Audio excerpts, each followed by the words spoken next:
प्रधानमंत्री मोदी की आज दोपहर 3 बजे जम्मू कश्मीर के सभी राजनीतिक दलों के साथ बड़ी बैठक। पीडीपी, नेशनल कॉन्फ्रेंस समेत 8 दलों के कुल 14 नेता बैठक में शामिल होंगे।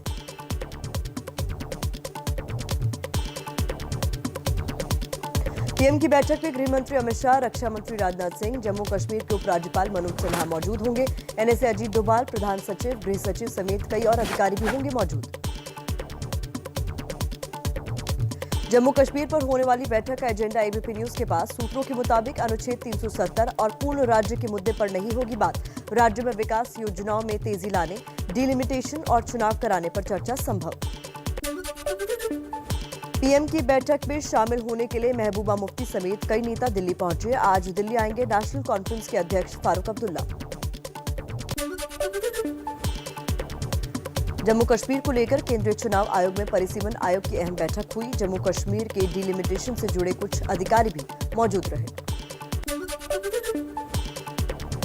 जम्मू कश्मीर से बीजेपी के तीनों नेता रविंद्र रैना, कविंद्र गुप्ता और निर्मल सिंह दिल्ली पहुंचे। एबीपी न्यूज से बातचीत में रविंद्र रैना ने महबूबा मुफ्ती पर निशाना साधा। बोले, गोली और बोली एक साथ नहीं चल सकती।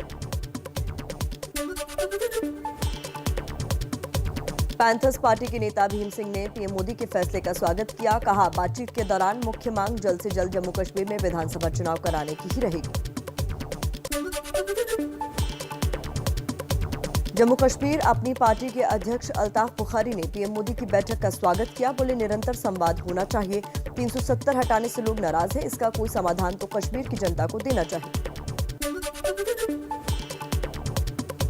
महबूबा मुफ्ती के पाकिस्तान राग का जम्मू में जोरदार विरोध। शिवसेना और डोगरा फ्रंट के कार्यकर्ताओं ने किया प्रदर्शन। महबूबा ने कहा था, सरकार पाकिस्तान से भी बात करे।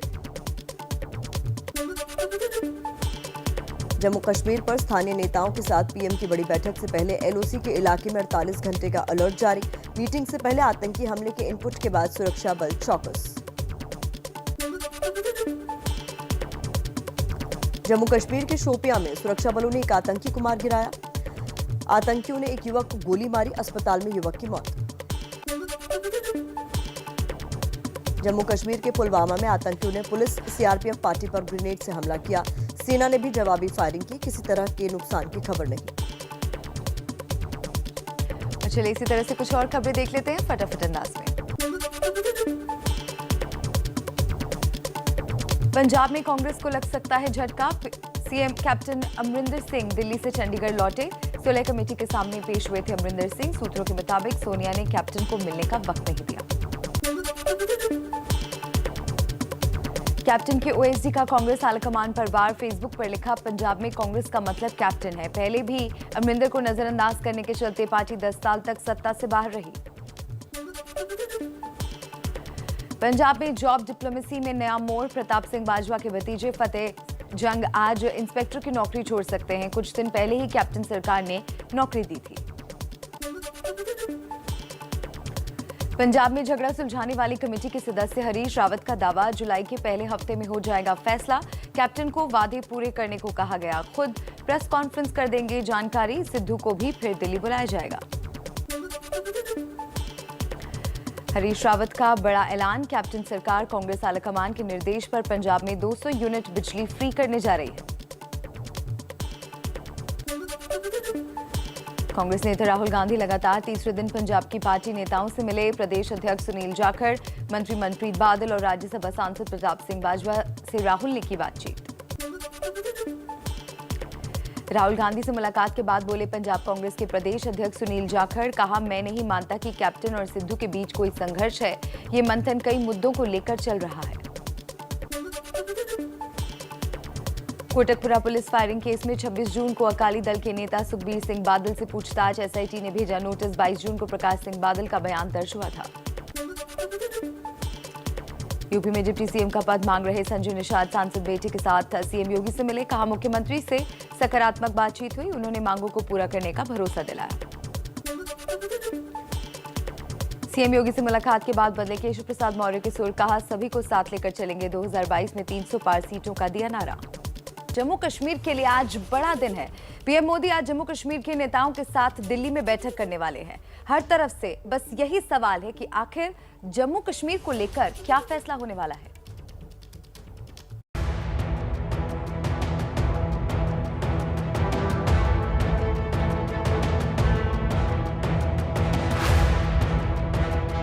कश्मीर की इन खूबसूरत वादियों पर आतंकवाद एक बदनुमा दाग था, जिसे खत्म करने के लिए करीब 2 साल पहले 5 अगस्त 2019 को बड़ा कदम उठाते हुए अनुच्छेद 370 खत्म कर दिया गया। अब 2 साल बाद कश्मीर को लेकर एक बार फिर बड़ी हलचल है। कश्मीर के लिए बड़ा दिन है, क्योंकि जम्मू कश्मीर के नेताओं के साथ पीएम मोदी बड़ी बैठक करने वाले हैं। पीएम मोदी ने आज जम्मू कश्मीर के 8 दलों के 14 बड़े नेताओं के साथ बैठक बुलाई है। वहीं सरकार की तरफ से पीएम मोदी अमित शाह, राजनाथ सिंह के अलावा जम्मू कश्मीर के एलजी मनोज सिन्हा और एनएसए अजीत डोभाल शामिल रह सकते हैं। एबीपी न्यूज को मिली एक्सक्लूसिव जानकारी के मुताबिक बैठक में परिसीमन पर चर्चा हो सकती है, जिसके बाद नया वोटर लिस्ट तैयार होगा, यानी चुनाव में अभी साल भर का वक्त लग सकता है। बैठक में 370 बहाली और जम्मू कश्मीर को पूर्ण राज्य के दर्जा देने की अटकलें भी लगाई जा रही थी, लेकिन ये सिर्फ बातें हैं। सूत्रों के मुताबिक पूर्ण राज्य के दर्जा पर चर्चा नहीं होगी, लेकिन घाटी के नेता इन मुद्दों को उठाने की बात कह रहे हैं। हम अपने जो मौक़िफ़ है उसको वहाँ पे वज़ीर आज़म साहब और होम मिनिस्टर साहब के सामने रखें। हमारा मौक़िफ़ जो है वो है और रहेगा। 370 की नहीं, हम कह रहे हैं स्टेट डाउनग्रेड किया, हम कह रहे हैं बाइफरकेट किया। ये तो सारा अनकॉन्स्टिट्यूशनल है और उसका एक हिस्सा है 370 है। आप लोग 370 का मुद्दा उठाएंगे क्या? नहीं, हम कह रहे हैं पहले हम एजेंडा देखेंगे। एजेंडा क्या है? हो सकता है हम यहाँ से तैयार होके जाएं, अगले साइड वो एजेंडा ही नहीं होगा। 5 अगस्त 2019 को 370 खत्म करने के साथ साथ जम्मू कश्मीर को 2 हिस्सों में बांटकर केंद्र शासित प्रदेश बना दिया गया था। कश्मीर के नेताओं के साथ होने वाली इस बड़ी बैठक से पहले लद्दाख क्षेत्र के नेता अपनी नाराजगी जाहिर कर रहे हैं। हम यूनाइटेड स्टेट के हक में रहे हैं, कभी भी हमने डिवीज़न की बात नहीं की और ना हमने यूटी का डिमांड किया। एब्रबली जो है 5 अगस्त को यहाँ पे इस तरीके का कोई मतलब अनडेमोक्रेटिकली, अनकॉन्स्टिट्यूशनली और इलीगली जो है एक डिसीजन लिया गया, एक डिसीजन थोपा गया। लेह की एपेक्स बॉडी ने विधानसभा के साथ केंद्र शासित प्रदेश की मांग की है, तो कारगिल डेमोक्रेटिक अलायंस ने धारा 370 और 35A वापस देने की मांग कर रहा है। लद्दाख के लोगों की नाराजगी दूर करना भी सरकार के लिए एक चुनौती होगी। हालांकि फिलहाल सबकी निगाहें दिल्ली पर हैं, जहां घाटी को लेकर बड़े फैसले का इंतजार है। आपको जम्मू कश्मीर के हिंदुस्तान में मिलने की कहानी भी जरूर देखनी चाहिए। Midnight of August 14th, 1947 symbolized the rebirth of a nation after the slumber of centuries and a long struggle for self-determination. देश जश्न आजादी में डूबा था और भाग्य से अपना मिलन कर रहा था, लेकिन देश में 3 ऐसी रियासतें थीं जो भारत में मिलना नहीं चाहती थीं। उनमें से ही एक था कश्मीर।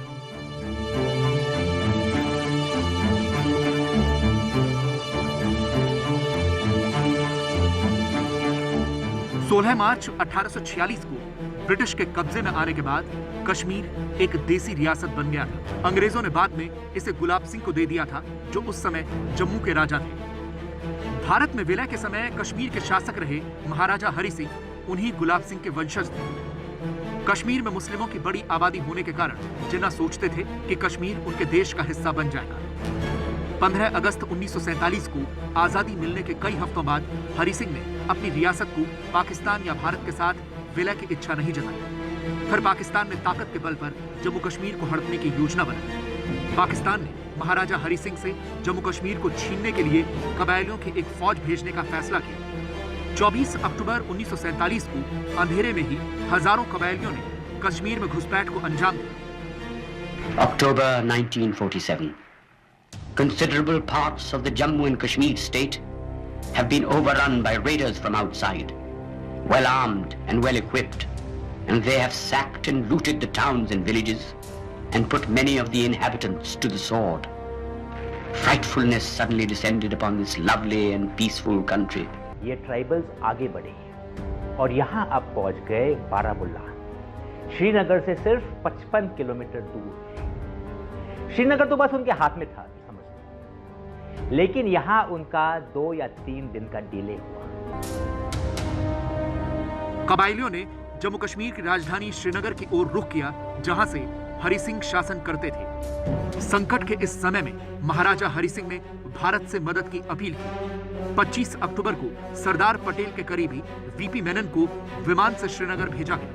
वीपी मेनन कश्मीर के भारत में विलय के लिए हरि सिंह की मंजूरी लेने के लिए गए थे। 26 अक्टूबर को हरि सिंह और उनका दरबार जम्मू शिफ्ट हो गया ताकि हमलावर कबालियों से वो सुरक्षित रहे। मेनन के कश्मीर पहुंचने के बाद हरि सिंह और कश्मीर के भारत में विलय की बात पक्की हो गई और विलय के दस्तावेजों पर हरि सिंह ने हस्ताक्षर कर दिए। जम्मू और कश्मीर स्वेच्छा से हिंदुस्तान का हिस्सा हो गया, लेकिन पाकिस्तान अपनी आतंकी हरकतें आज तक करता आ रहा है। कश्मीर के इंस्ट्रूमेंट ऑफ एक्सेशन या अधिमिलन के बारे में यह बात साफ की जा चुकी है कि यह विषय राज्य की जनता और उनके फैसले पर निर्भर करता है। भारत सरकार कश्मीर के लोगों पर अपने फैसले को थोपना नहीं चाहती। जनता की जो राय होगी उसी पर अमल होगा, लेकिन ये राय शुमारी शांति और कानून व्यवस्था बहाली के बाद ही हो सकती है। और चलिए बात कर लेते हैं पंजाब की राजनीति की। पंजाब कांग्रेस में चल रहे आपसी विवाद लगातार जारी हैं। कैप्टन वर्सेस क्रिकेट की इस जंग में हर दिन नए मोड़ आ रहे हैं।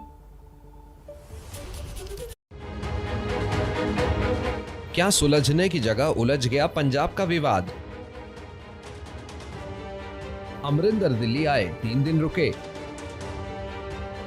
लेकिन ना सोनिया से मुलाकात हुई और ना राहुल से। अमरिंदर अब वापस चंडीगढ़ लौट चुके हैं। उनके चंडीगढ़ पहुंचते ही एक फेसबुक पोस्ट से बवाल खड़ा हो गया। फेसबुक में कैप्टन के ओएसडी अंकित बंसल ने लिखा, पंजाब में कांग्रेस का मतलब कैप्टन है। हाईकमान ने पहले भी अमरिंदर को नजरअंदाज किया था, जिसके कारण 10 साल तक पार्टी सत्ता से बाहर रही। कैप्टन खेमे के तेवर साफ हैं, तो वहीं आलाकमान भी इस मुद्दे पर कमजोर नहीं दिखना चाहती। कांग्रेस आलाकमान ने मुख्यमंत्री को गुरु ग्रंथ साहिब बेअदबी समेत कुल 18 मुद्दों पर तय समय सीमा में परिणाम देने को कहा है। जानते हैं बरगाड़ी का इशू भी और ड्रग्स का इशू भी पंजाब के जनजीवन और वहाँ के मान सम्मान के साथ जुड़ा हुआ है। कैप्टन साहब ने कहा है कि वो इसको फॉलो कर, इसको पूरा करवाएंगे। वहाँ के गरीब या वहाँ के लोग निरंतर व्यापार भी और भी सब मांग कर रहे थे। किसानों को आपने बिजली फ्री दे दी, हमको नहीं दे रहे हैं, तो ये निर्णय लिया गया है कि 200 यूनिट तक बिजली कांग्रेस पार्टी अब पंजाब के अंदर फ्री देगी। हालांकि कैप्टन से नहीं मिलने वाले राहुल पंजाब के बाकी नेताओं से लगातार मिल रहे हैं, जिसमें प्रदेश अध्यक्ष से लेकर मंत्री भी शामिल हैं। इन सब के बीच ये सवाल अभी भी बरकरार है कि सिद्धू को कौन सा पद मिलेगा। चलिए बढ़ते हैं आगे। एक और अहम खबर आपको दिखा दे। उमर गौतम की गिरफ्तारी के बाद धर्मांतरण की साजिश खुलकर सामने आने लगी है। आरोपियों को रिमांड पर लेने के लिए दी गई अर्जी में ऐसा ही दावा किया गया है। एटीएस का दावा है कि इसके लिए विदेश से फंडिंग आ रही थी और बकायदा धर्मांतरण का रिकॉर्ड रजिस्टर में रखा जा रहा था। साथ ही मुख्य आरोपी उमर गौतम की पुरानी तकरीर भी बता रही है कि कैसे वो दूसरे धर्म के लोगों को मुसलमान बनाने में जुटा रहता था। मेरे दिल में 14-15 साल की उम्र में ये जज्बा कुदरती तौर पे अल्लाह के फजल से पैदा हुआ कि मैं अपने खालिक को, मालिक को, राजी को जानने की कोशिश करूं कि किसने मुझे दुनिया में भेजा है और क्यों भेजा है और मरने के बाद क्या होना है।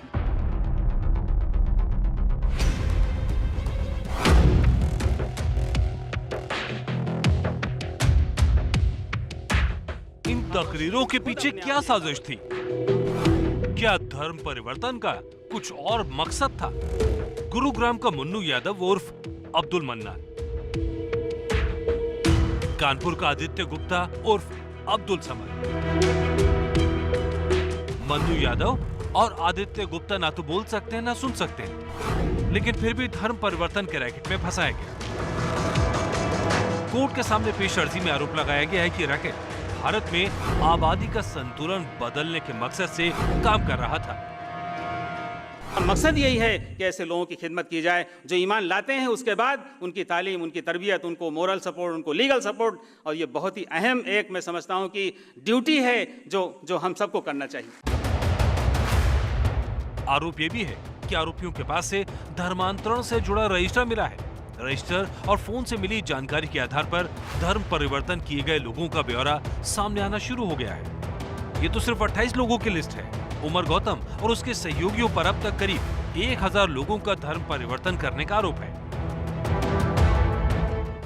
जिस दिन ये खुलासा हुआ था, ये बात स्पष्ट की गई थी कि कुछ दस्तावेज हम लोगों को मिले हैं और उन्हीं दस्तावेजों के आधार पर ये बात बताई गई थी कि 1000 सिक्के करीब या उससे कुछ ज़्यादा लोगों के धर्मांतरण कराए गए हैं।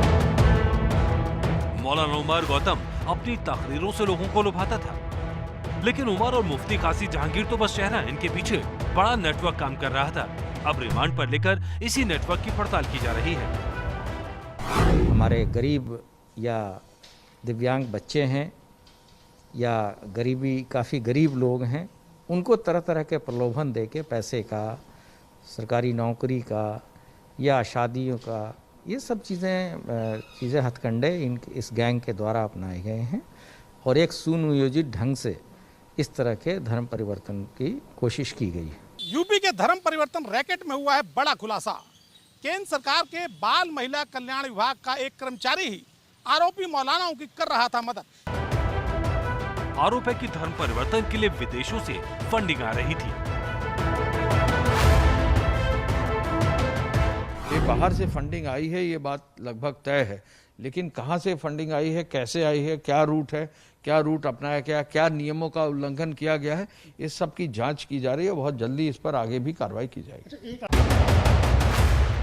आरोपियों से पूछताछ में लखनऊ के रहमान खेड़ा की अल-हरम अकेडमी का नाम भी सामने आ रहा है। आरोप है संस्था को विदेश से फंडिंग आती थी, जिसे वो इन लोगों को पहुंचा देते थे।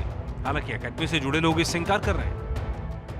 मैं इस वक्त मलिहाबाद रोड पर खड़ा हूं, जहां आप ठीक मेरे बगल में देख सकते हैं कि अल-हरम अकेडमी का बोर्ड लगा है और इसके ठीक बाईं ओर वो अकेडमी स्थित है, जिस पर यह आरोप लग रहा है कि उसने विदेशों से पैसा लिया और फिर उसको इस्लामिक दवा सेंटर के खातों में ट्रांसफ़र किया। जांच एजेंसियों के हाथ में इस बात के पुख्ता सबूत भी लगे हैं, ऐसा हमें पुलिस के सूत्रों ने बताया। काजी जहांगीर और उमर गौतम को जिनको पकड़ा गया, उसमें सुन तो लें पूरी बात, उनकी जो संस्था थी IDC, उसमें आपकी संस्था से फंड ट्रांसफ़र होता था। ऐसी तो कोई बात नहीं, ऐसी तो कोई बात नहीं है। अब जोड़ने से और ये सब आरोप लगाने से तो कोई ऐसी वो है नहीं। आपकी संस्था को विदेशों से पैसा मिलता था? इसके बारे में तो हम नहीं बता सकते हैं। सूत्रों के मुताबिक फंडिंग का ISI कनेक्शन भी निकल कर आ रहा है। जांच में आरोप लगाया है कि न सिर्फ धर्म परिवर्तन हुआ, बल्कि मूल धर्म के लिए लोगों के मन में नफरत भरी गई। लेकिन ये सभी पुलिस के आरोप हैं, जिन्हें अदालत में साबित किया जाना अभी बाकी है।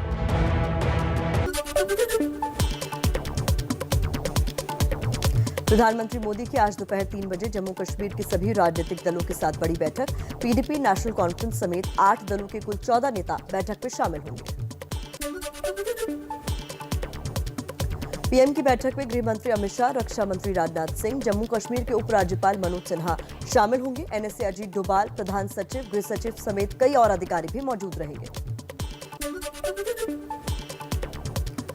जम्मू कश्मीर पर होने वाली बैठक का एजेंडा ABP न्यूज के पास। सूत्रों के मुताबिक अनुच्छेद 370 और पूर्ण राज्य के मुद्दे पर नहीं होगी बात। राज्य में विकास योजनाओं में तेजी लाने, डिलिमिटेशन और चुनाव कराने पर चर्चा संभव है। पीएम की बैठक में शामिल होने के लिए महबूबा मुफ्ती समेत कई नेता दिल्ली पहुंचे। आज दिल्ली आएंगे नेशनल कॉन्फ्रेंस के अध्यक्ष फारूक अब्दुल्ला। जम्मू कश्मीर से बीजेपी के तीनों नेता रविंद्र रैना, कविंद्र गुप्ता और निर्मल सिंह दिल्ली पहुंचे। ABP न्यूज से बातचीत में रविंद्र रैना ने महबूबा मुफ्ती पर साधा निशाना, बोले गोली और बोली एक साथ नहीं चल सकती। पैंथर्स पार्टी के नेता भीम सिंह ने पीएम मोदी के फैसले का स्वागत किया। कहा, बातचीत के दौरान मुख्य मांग जल्द से जल्द जम्मू कश्मीर में विधानसभा चुनाव कराने की ही रहेगी। जम्मू कश्मीर अपनी पार्टी के अध्यक्ष अल्ताफ बुखारी ने पीएम मोदी की बैठक का स्वागत किया। बोले निरंतर संवाद होना चाहिए। 370 हटाने से लोग नाराज हैं, इसका कोई समाधान तो कश्मीर की जनता को देना चाहिए। महबूबा मुफ्ती के पाकिस्तान राग का जम्मू में जोरदार विरोध। शिवसेना और डोगरा फ्रंट के कार्यकर्ताओं ने किया प्रदर्शन।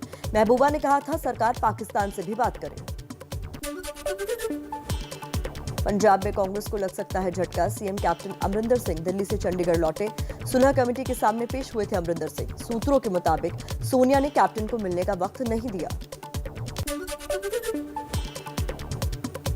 कैप्टन के ओएसडी का कांग्रेस आलाकमान पर वार। फेसबुक पर लिखा, पंजाब में कांग्रेस का मतलब है कैप्टन। पहले भी अमरिंदर को नजरअंदाज करने के चलते पार्टी 10 साल तक सत्ता से बाहर रही।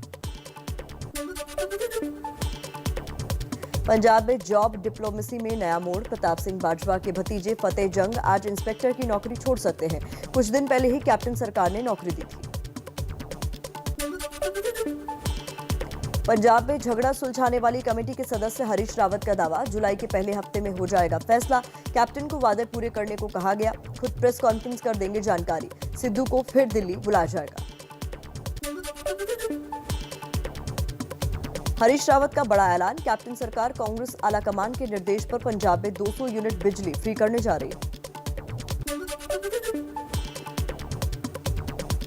कांग्रेस नेता राहुल गांधी लगातार तीसरे दिन पंजाब के पार्टी नेताओं से मिले। प्रदेश अध्यक्ष सुनील जाखड़, मंत्री मनप्रीत बादल और राज्यसभा सांसद प्रताप सिंह बाजवा से राहुल ने बातचीत की। राहुल गांधी से मुलाकात के बाद बोले पंजाब कांग्रेस के प्रदेश अध्यक्ष सुनील जाखड़, कहा मैं नहीं मानता कि कैप्टन और सिद्धू के बीच कोई संघर्ष है। ये मंथन कई मुद्दों को लेकर चल रहा है। कोटकपुरा पुलिस फायरिंग केस में 26 जून को अकाली दल के नेता सुखबीर सिंह बादल से पूछताछ। एसआईटी ने नोटिस भेजा। 22 जून को प्रकाश सिंह बादल का बयान दर्ज हुआ था। यूपी में डिप्टी सीएम का पद मांग रहे संजय निषाद सांसद बेटे के साथ सीएम योगी से मिले। कहा मुख्यमंत्री से सकारात्मक बातचीत हुई। उन्होंने मांगों को पूरा करने का भरोसा दिलाया। सीएम योगी से मुलाकात के बाद बदले केशव प्रसाद मौर्य के सुर। कहा सभी को साथ लेकर चलेंगे। 2022 में 305 सीटों का नारा दिया। बीजेपी महासचिव और राजस्थान प्रभारी अरुण सिंह का दावा, कहा यूपी में आगामी विधानसभा चुनाव में योगी आदित्यनाथ ही सीएम का चेहरा होंगे। और चलिए कुछ और खबरें देख लेते हैं फटाफट अंदाज में।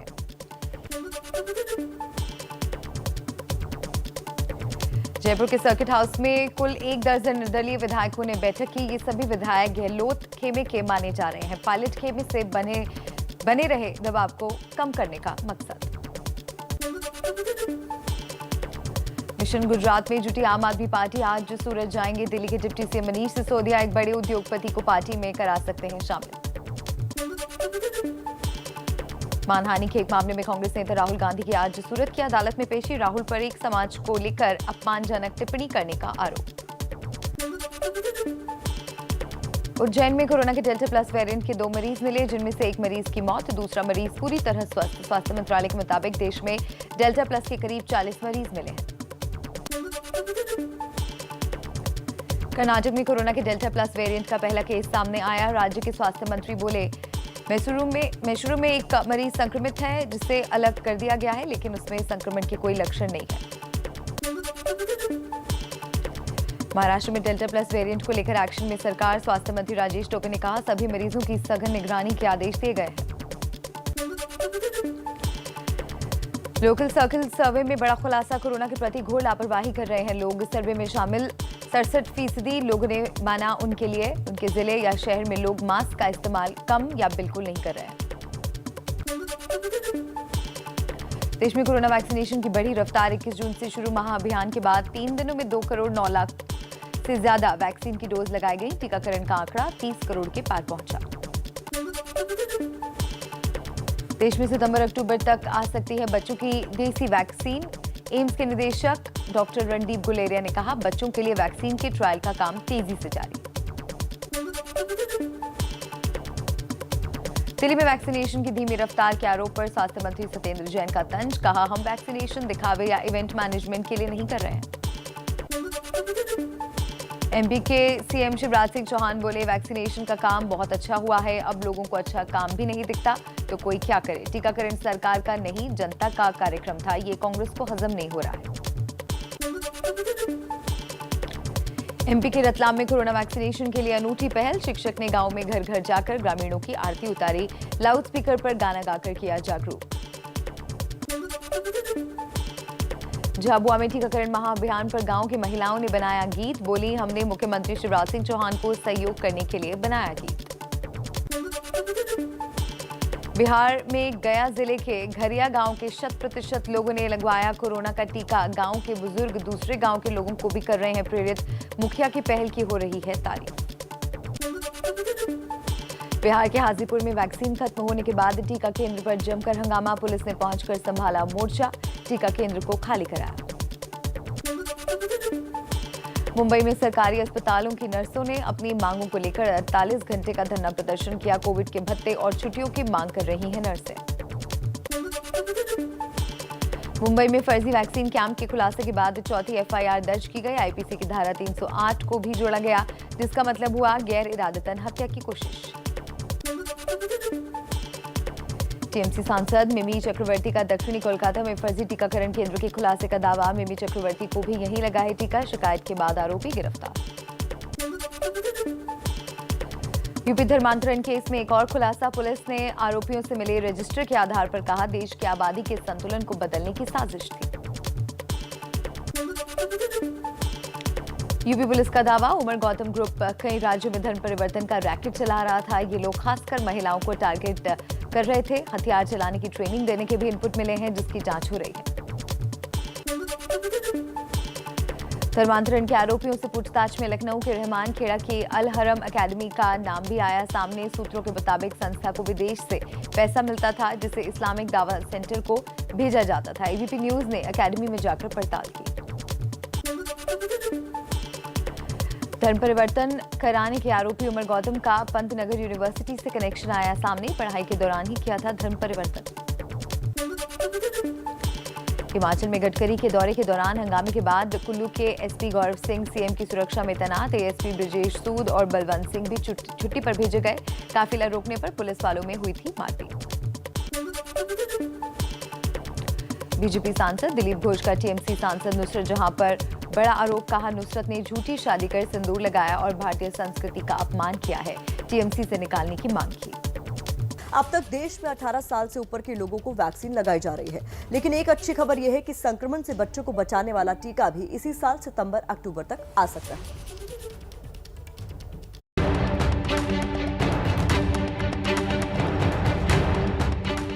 देश की आबादी का एक बड़ा हिस्सा कोरोना संक्रमित हो चुका है। बड़ों के मुकाबले बच्चों में अब तक संक्रमण कम देखा गया है, लेकिन वायरस की तीसरी लहर में बच्चों के लिए खतरा बना हुआ है। हालांकि इस बीच अच्छी खबर ये है कि अगले 3 महीने में बच्चों के लिए भी स्वदेशी टीका बनकर तैयार हो सकता है।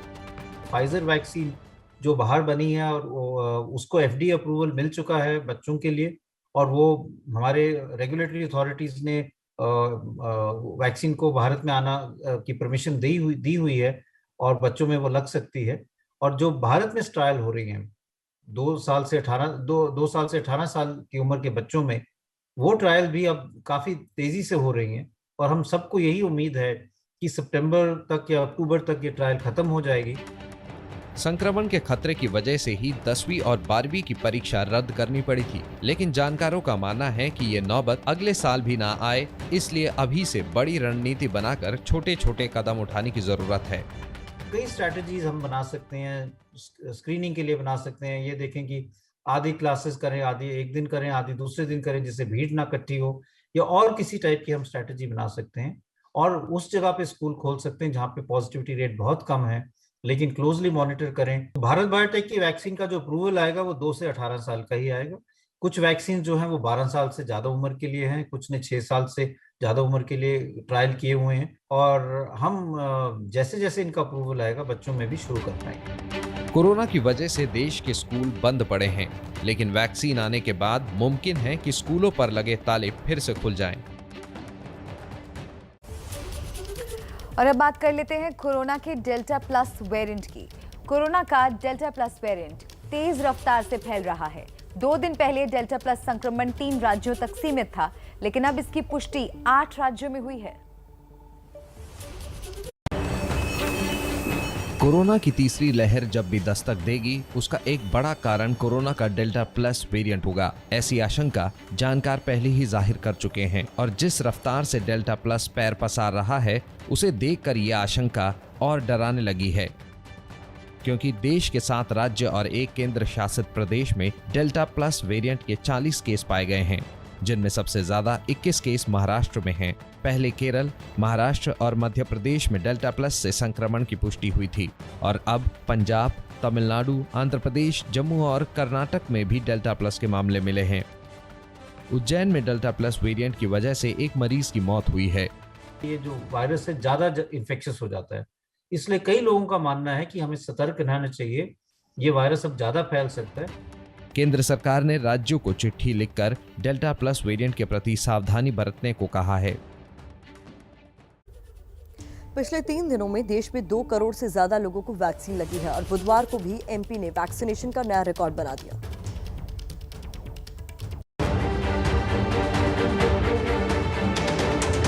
देश में योग दिवस के दिन से जिस वैक्सीनेशन महाअभियान की शुरुआत हुई थी, उसमें लोग लगातार बढ़ चढ़कर हिस्सा ले रहे हैं। कोविन पोर्टल के मुताबिक 23 जून को रात 9 बजे तक पूरे देश में 63,95,183 डोज लग चुकी हैं। 22 जून को 54,22,891 डोज लगी थी और 21 जून को तो रिकॉर्ड तोड़ 90,86,514 डोज लगाई गई थी। मतलब 3 दिनों में 2,09,04,588 वैक्सीन डोज लगाई जा चुकी हैं। 21 जून को हुए वैक्सीनेशन के मामले में एमपी ने बाजी मारी थी और बुधवार भी एमपी ने नया रिकॉर्ड बनाया। एमपी में 11,27,057 लोगों को वैक्सीन की डोज दी गई। 7,60,121 डोज लगाकर दूसरे नंबर पर यूपी रहा। महाराष्ट्र में 6,14,648 लोगों को वैक्सीन की डोज लगाई गई। 4,29,787 डोज लगाकर गुजरात चौथे नंबर पर रहा। कर्नाटक में 3,80,936 लोगों को डोज दी गई। एमपी में वैक्सीनेशन के आंकड़ों को राज्य के पूर्व सीएम कमलनाथ ने धांधली बताया है, लेकिन मुख्यमंत्री शिवराज आरोपों को बेबुनियाद बता रहे हैं। वैक्सीनेशन केवल सरकार का नहीं, जनता का अभियान, पूरी जनता जुटी थी, सबने मिलकर इसको सफल बनाया।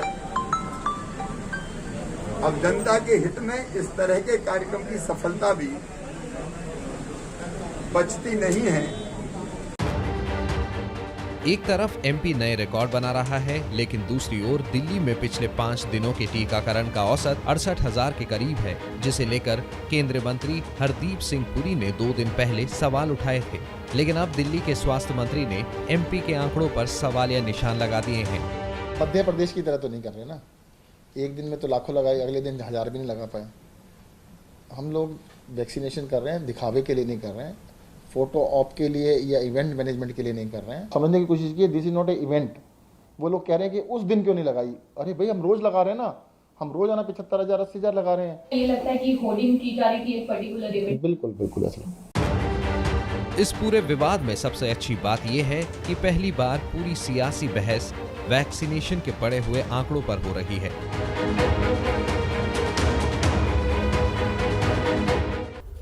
तो नमस्ते भारत में हमारा मकसद होता है कि हम आपको हर तरह की खबर दिखाएं। खबरें वो जिससे आपका सरोकार है, खबरें वो जो आपको सावधान करती है। कोरोना की दूसरी लहर में संक्रमण की रफ्तार धीमी होने के बाद देश अनलॉक होने लगा है और इसी के साथ एक बार फिर लापरवाही का दौर दिखने लगा है।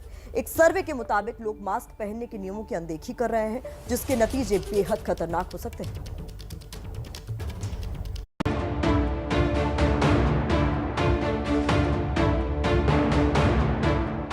मास्क पहनने के लिए रोती इस बच्चे के वायरल वीडियो से बड़ों को सीखने की जरूरत है, क्योंकि बड़े बहुत जल्द कोरोना की दूसरी लहर से मिली सीख भूल गए। लोग भूल गए कि संक्रमण की सुनामी ने कैसी तबाही मचाई थी। बाजार खुलने के साथ ही एक बार फिर लापरवाही का मंजर दिखने लगा है। मास्क पहनने और सोशल डिस्टेंसिंग के नियमों की अनदेखी हो रही है। ऑनलाइन सोशल मीडिया मंच लोकल सर्कल ने एक सर्वे के जरिए ये जानने की कोशिश की है कि लोग मास्क पहनने के नियम को कितनी गंभीरता से लेते हैं। इस सर्वे में 33,000 लोगों ने हिस्सा लिया था। देश के 312 जिलों में लोगों से सवाल पूछे गए थे। सर्वे में लोगों से उनके शहर में और वैक्सीनेशन सेंटर पर मास्क के नियमों के अनुपालन पर सवाल किए गए थे, जिसके नतीजे चौंकाने वाले हैं। हर 3 में से 2 भारतीय मास्क पहनने के नियमों की अनदेखी कर रहा है। हर 3 में से 1 भारतीय का मानना है कि उन्होंने वैक्सीनेशन सेंटर पर भी मास्क के नियमों की अनदेखी होते देखा है। हर 2 में से 1 भारतीय सिर्फ कपड़े का मास्क पहनकर खाना पूर्ति कर रहा है। ये हाल तब है जब लगातार कोरोना की तीसरी लहर की चेतावनी दी जा रही है। अब भी 50,000 से ज्यादा नए एक्टिव केस हर रोज आ रहे हैं। यानी साफ है कि जो लोग मास्क को गले में लटका कर घूम रहे हैं, वो बड़ी मुसीबत को गले लगाने की तैयारी कर रहे हैं। लेकिन इस बीच जो एक अहम खबर मिल रही है वो आपको बता दें, आज फिर महंगाई की मार पड़ रही है। मतलब आप समझ ही गए होंगे, पेट्रोल डीजल के दाम आज फिर बढ़े हैं। पेट्रोल 26 पैसे और डीजल 7 पैसे प्रति लीटर महंगा हो गया है। दिल्ली में अब पेट्रोल 97 रुपए 76 पैसे और डीजल 88 रुपए 30 पैसे लीटर पहुंच गया है। तो लगातार पेट्रोल और डीजल के दाम में इजाफा हो रहा है। आम आदमी की जेब पर मार पड़ रही है।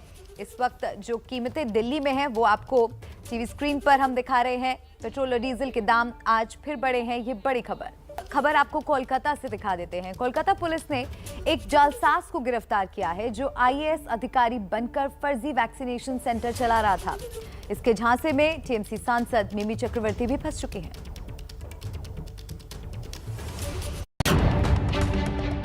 पुलिस गिरफ्त में खड़े इस शख्स का नाम है देवगन देव। इसके कारनामे ऐसे हैं जिसने कोलकाता पुलिस के भी होश उड़ाकर रख दिए हैं। वैसे तो ये एक जालसाज है, लेकिन ये खुद को कोलकाता का जॉइंट पुलिस कमिश्नर बताता है।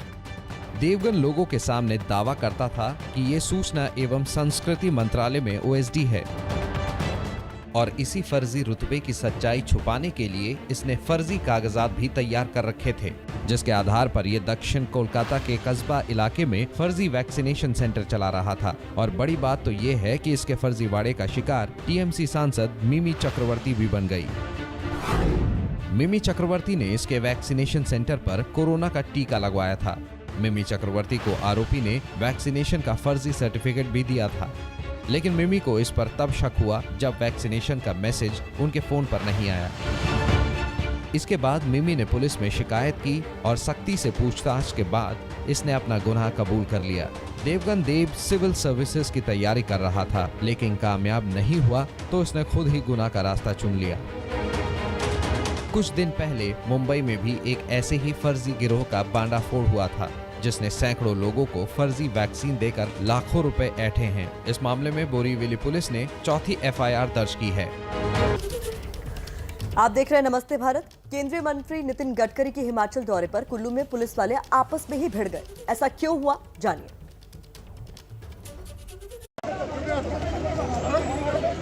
कुल्लू के एसपी गौरव सिंह पर लात और घूंसे चलाते ये सुरक्षाकर्मी हिमाचल प्रदेश के मुख्यमंत्री के सुरक्षा दस्ते के हैं।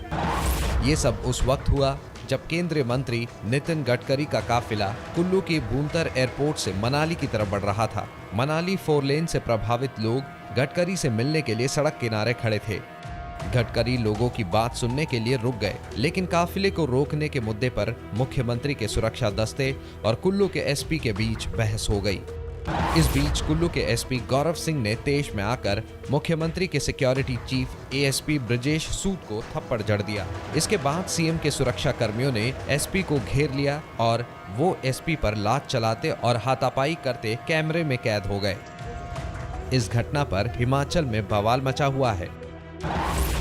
कुल्लू के एसपी गौरव सिंह को छुट्टी पर भेज दिया गया है। सीएम की सुरक्षा में तैनात एएसपी ब्रजेश सूद और बलवंत सिंह भी जांच पूरी होने तक छुट्टी पर भेज दिए गए हैं। सीएम के सिक्योरिटी दस्ते और एसपी के बीच मारपीट की ये घटना अपने आप में हैरान करने वाली घटना है। इस मामले की जांच आईजी मंडी को सौंपी गई है। पीएम मोदी ने कश्मीर की बात शुरू की तो महबूबा ने पाकिस्तान का राग छेड़ दिया। आखिर महबूबा के बयान का मकसद क्या है? पीडीपी प्रमुख महबूबा के पाकिस्तान प्रेम ने जम्मू कश्मीर का सियासी पारा चढ़ा दिया है। बुधवार को जम्मू की सड़कों पर महबूबा मुफ्ती के खिलाफ बजरंग दल से लेकर डोगरा फ्रंट के लोगों ने विरोध प्रदर्शन किया। यहाँ पर शिवसेना और डोगरा फ्रंट के कार्यकर्ता आप देख रहे हैं लगातार महबूबा के खिलाफ प्रदर्शन कर रहे हैं और महबूबा के तस्वीरों को जलाया जा रहा है। मांग की जा रही है प्रधानमंत्री नरेंद्र मोदी से कि वो महबूबा को दिल्ली नहीं बल्कि पाकिस्तान भेजे। दरअसल पीएम मोदी के साथ आज होने वाली बैठक से पहले महबूबा मुफ्ती ने पाकिस्तान को भी बातचीत में शामिल करने का बयान दे दिया। No compromise on that. और डायलॉग की बात हमसे डायलॉग कर रहे हैं। हम कहते हैं कि ये दोहा जाके तालिबान से डायलॉग कर रहे हैं। आपने सुना होगा हमारी गवर्नमेंट तो जम्मू कश्मीर में डायलॉग करे और सबके साथ करे और पाकिस्तान के साथ भी करे। महबूबा के इस बयान के बाद विपक्षी दलों ने महबूबा पर जोरदार हमला शुरू कर दिया। बीजेपी का साफ कहना है कि आतंक खत्म किए बिना पाकिस्तान से बातचीत का कोई स्कोप नहीं है। बंदूक और बातचीत कभी एक साथ नहीं चल सकती। गोली और बोली ये अलग अलग विषय हैं। पाकिस्तान के साथ उसी सूरत में बातचीत हो सकती है जब पाकिस्तान अपने स्थित वहां आतंकी शिविरों को बंद करे। कश्मीर में आतंक की पैदावार का जिम्मेदार पाकिस्तान ही है। ऐसे में पाकिस्तान जब तक आतंक का पार्सल बंद नहीं करता है तब तक बातचीत नहीं हो सकती। वैसे भी सरकार साफ कर चुकी है कि जम्मू कश्मीर भारत का आंतरिक मामला है जिसमें पाकिस्तान से बातचीत की गुंजाइश नहीं है। पीएम मोदी की बड़ी बैठक को देखते हुए भी सुरक्षा बलों ने जम्मू कश्मीर में और एलओसी पर 48 घंटे का अलर्ट जारी कर दिया है। तो दिल्ली में हलचल बढ़ी हुई है और इस मामले पर लेटेस्ट अपडेट के साथ जुड़ रहे हैं हमारे सहयोगी नीरज पांडे। नीरज से बात कर लेते हैं ज्यादा जानकारी के लिए। नीरज, आज जम्मू कश्मीर के लिए बहुत अहम दिन माना जा रहा है। सबकी निगाहें दिल्ली पर टिकी हुई है। इस बैठक का नतीजा क्या होगा उस पर सबकी निगाहें हैं। क्या लग रहा है कि किन मुख्य मुद्दों पर आज बात हो सकती है? क्या राज्य में चुनाव कराना एक अहम मुद्दा हो सकता है? देखिए, अभी चुनाव कराने जैसी स्थिति तो नहीं है और ना ही सरकार शायद इस पर अभी कोई निर्णय लेगी। लेकिन एक बात ज़रूर है, चूँकि 5 अगस्त 2019 को 370 हटाया गया था और अगले 2 महीने बाद यानी कि अगस्त में को मात्र 2 महीने बाकी रह गए हैं। 2 साल लगभग पूरे हो रहे हैं और उस समय ही अमित शाह ने ये बात कह दी थी पार्लियामेंट के अंदर कि जैसे जैसे स्थिति सामान्य होगी हम लोग लोकतांत्रिक प्रक्रिया को बहाल करेंगे और जम्मू कश्मीर में चुनाव भी होंगे और जम्मू कश्मीर की स्थिति सुधरने पर वो सारी चीज़ें होंगी जिसकी डिमांड हो रही है। तो फिलहाल एक इसे सकारात्मक पहल के रूप में लेना चाहिए भारत सरकार की कि उन्होंने एक पहल की है। एक तरह से लोकतांत्रिक प्रक्रिया की शुरुआत हुई है, डायलॉग स्टार्ट हुआ है और डायलॉग के बाद तमाम चीज़ें आगे होनी है। 2 बहुत महत्वपूर्ण विषय है यहाँ पर। एक तो परिसीमन होना है और परिसीमन होने के लिए राजनीतिक दलों की जो सलाह है वो ज़रूरी है, उनसे बातचीत ज़रूरी है। दूसरी जो सबसे बड़ी बात है कि 2 वर्षों में क्या क्या केंद्र सरकार ने वहाँ विकास कार्य किए हैं, 2 वर्ष पहले की स्थिति और 2 वर्ष बाद की स्थिति की भी समीक्षा होगी और उसमें राजनीतिक दलों से बातचीत जरूर की जाएगी कि भाई आप 2 साल पहले क्या होता था, वहाँ पत्थरबाजी होती थी, लड़के सड़क पर उतरते थे, पुलिस और प्रशासन पर पत्थर मारते थे। आज 2 वर्षों में कम से कम वो चीज़ थमी है, विकास ने अपनी रफ्तार पकड़ी है। जो है 370 हटने के बाद पंचायती चुनाव हुए, 10 लाख से ज़्यादा लोगों ने वोट किया। तो ये सब जो बताता है कि कहीं ना कहीं घाटी अपनी पटरी पर आ रहा है, लोकतांत्रिक व्यवस्था अपनी पटरी पर आ रही। तो इसमें केंद्र सरकार और राज्य की जो पॉलिटिकल पार्टीज हैं, परिसीमन की बात करें तो नीरज जी एक लंबा प्रोसेस है। तो ऐसे में ये भी आप जैसा कह रहे हैं कि चुनाव होने में वक्त लगेगा क्योंकि अभी तो इस पर सिर्फ चर्चा मात्र हो रही है। लेकिन अगर यहाँ समझा जाए कि वो तमाम नेता जो इस बैठक में शामिल होने वाले हैं उनमें ज्यादातर जो गुपकार गठबंधन से जुड़े रहे हैं वो तो अपने कहीं ना कहीं एक एजेंडा के साथ हो सकता है इस बैठक में शामिल हो और बात करना चाहे 370 के मुद्दे पर या पूर्ण राज्य के मुद्दे पर। तो ऐसे में क्या कुछ हो सकता है इस बैठक में? देखिए, निश्चित रूप में उनकी डिमांड पहले से ही, गुपकार गठबंधन ने लगातार आप देखें तो 370 का विरोध किया। पहले दिन से लेकर आज तक वो लगातार विरोध कर रहे हैं और उनकी पहली डिमांड यही होगी कि 370 को पुनः बहाल किया जाए, यानी कि 5 अगस्त 2019 से पहले की स्थिति को बहाल कर दिया है। लेकिन शायद इसकी डिमांड सरकार नहीं माने। और एक और बहुत महत्वपूर्ण बात यहाँ पर मैं कहना चाहूँगा, जो महबूबा मुफ्ती ने डिमांड की है उसको पहले ही सरकार नकार चुकी है और सूत्रों से ये मेरी जो जानकारी है उसके अनुसार सरकार इस पूरे मामले को बर्दाश्त नहीं करने वाली कि किसी भी तरह से भारत के अभिन्न अंग कश्मीर के मामले में पाकिस्तान का जिक्र किया जाए या पाकिस्तान को शामिल करने की मांग की जाए। तो इससे तो सरकार टोटली डिसएग्री है और उसको मानने वाली नहीं है, पहली चीज़। दूसरी चीज़ ये है कि ज़रूर सरकार आपसे बातचीत करना चाहती है, सबका साथ सबका विकास लेकर चलना चाहती है और यही कारण है कि वो आप लोगों को आमंत्रित किया और इसे सरकार की सकारात्मक पहल के रूप में लेना चाहिए। अगर सरकार नहीं भी चाहती तो चूंकि एलजी वहाँ पे ऑलरेडी अपॉइंट है, एलजी काम कर रहे हैं, राज्य लगातार काम कर ही रहा है, सेना और वहाँ के पुलिस प्रशासन काम कर ही रहा है, वो चाहते तो आपसे बात भी नहीं करते और अपनी जो चीजें हैं उसको पूरी करते। लेकिन ये अगर डायलॉग शुरू किया गया है तो आज ये बैठक बहुत अहम है और लगातार एबीपी न्यूज पर हमारी टीम आप तक अपडेट्स पहुंचाएगी। नीरज, बहुत शुक्रिया आपका फिलहाल अपडेट दर्शकों तक पहुंचाने के लिए। तो राजनीतिक गतिरोध को कम करने को लेकर भी इस मीटिंग पर चर्चा हो सकती है, क्योंकि कश्मीर को लेकर दिल्ली में ये बैठक बड़ी होने वाली है। कल एक और बड़ी बैठक तजाकिस्तान की राजधानी दुशांबे में हुई है।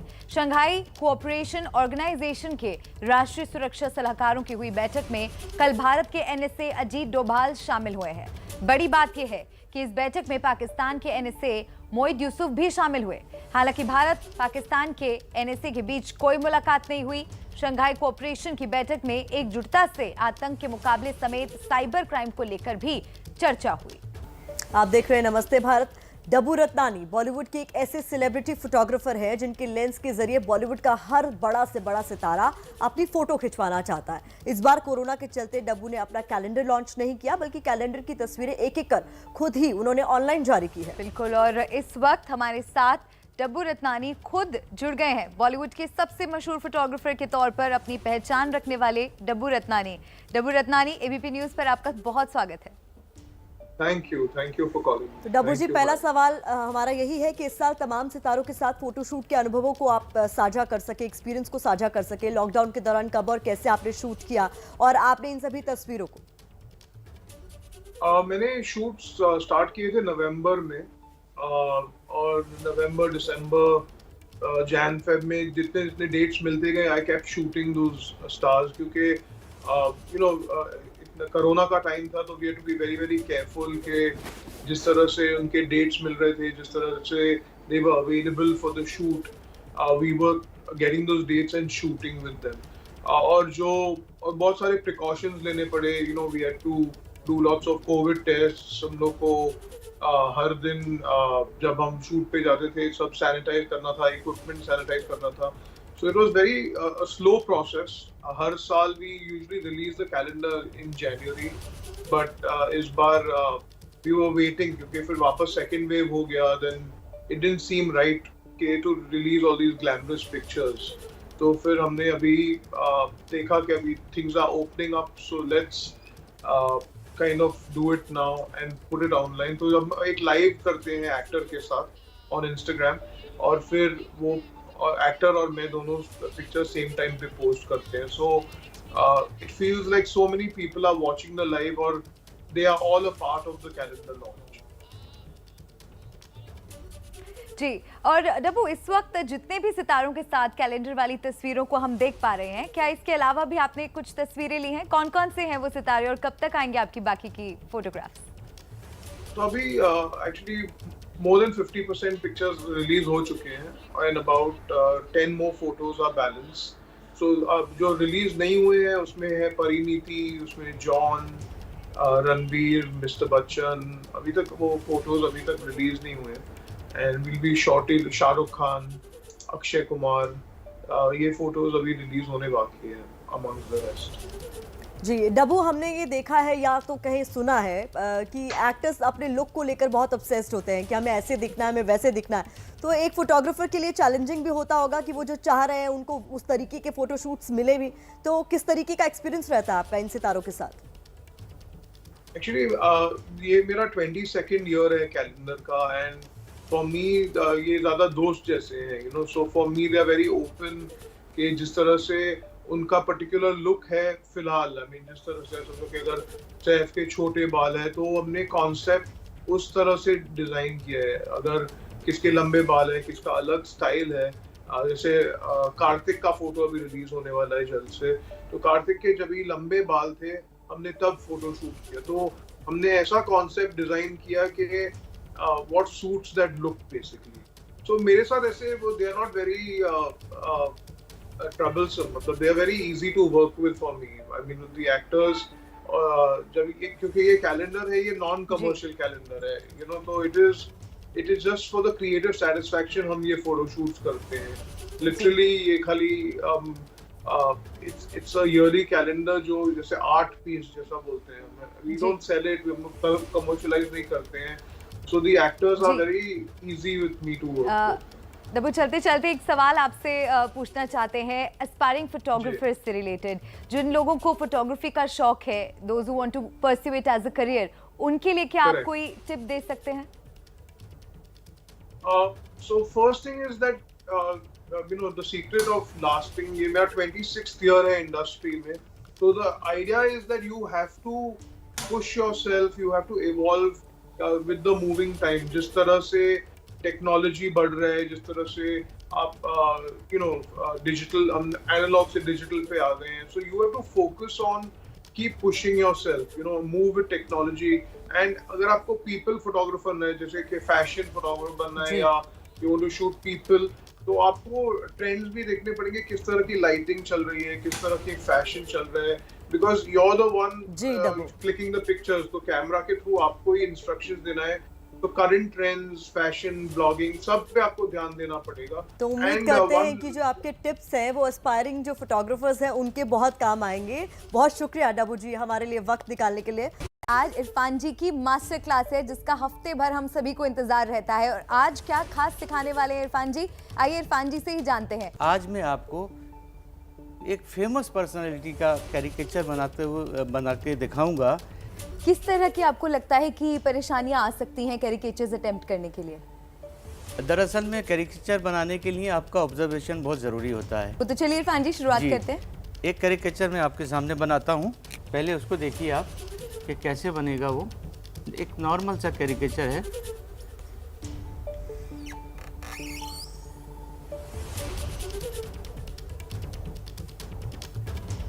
ये जैसे आप कभी भी आपका हाथ चलता है तो ये एक कैरिकेचर बनता है.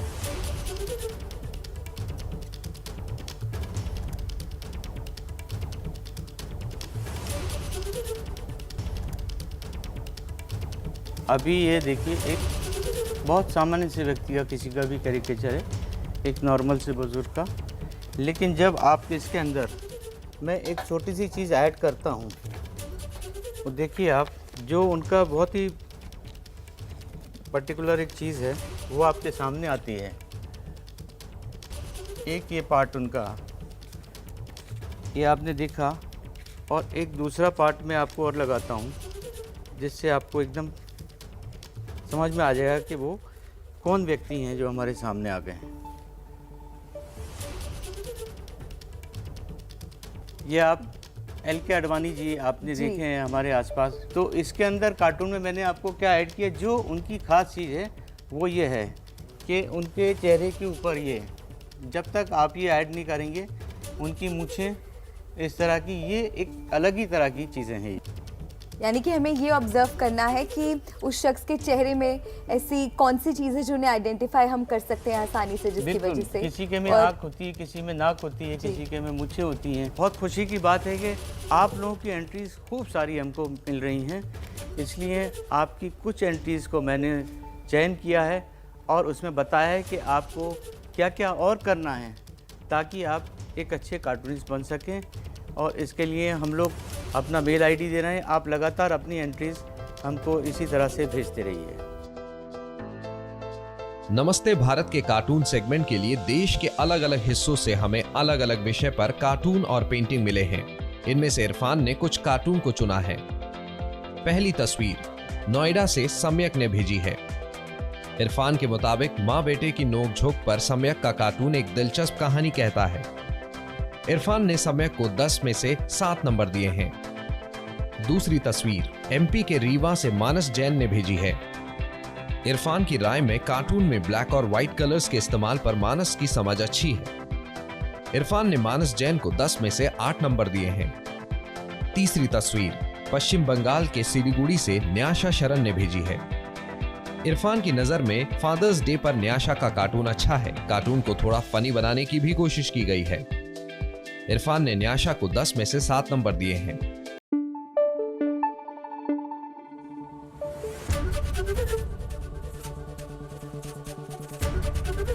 ABP न्यूज आपको रखे आगे।